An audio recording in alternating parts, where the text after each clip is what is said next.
கடுமையான வெயில் காலம். பறவைங்க எல்லாம் உணவு கிடைக்காம ரொம்ப கஷ்டப்பட்டுக்கிட்டு இருந்தாங்க.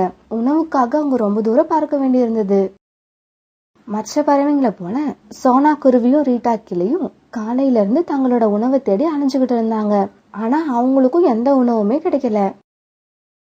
அந்த காட்டுல ஒரு பெரிய ஆப்பிள் மரம் இருந்தது. ஆப்பிள் பழத்தோட சீசன் முடிய போற நேரம் அது. அந்த மரத்துல மீதி இருந்தது 3 பழங்கள் தான். அந்த மரம் இருந்த பக்கமா பறந்து வந்த சோனா குருவியும் ரீட்டா கிளியும் அந்த 3 ஆப்பிளை பார்த்துட்டு அந்த மரத்து மேல வந்து உக்காந்தாங்க. ஆனா அந்த மரத்து மேல வந்து உக்காந்ததுக்கு அப்புறம் தான் அவங்களுக்கே தெரிஞ்சது ஏற்கனவே அங்க கோரிக்காக உட்கார்ந்துருக்குன்னு. சோனா குருவியையும் ரீட்டா கிளியையும் பார்த்துட்டு கோபமான கோரிக்காக இப்படி சொல்லுச்சு. சோனா, இந்த கோரி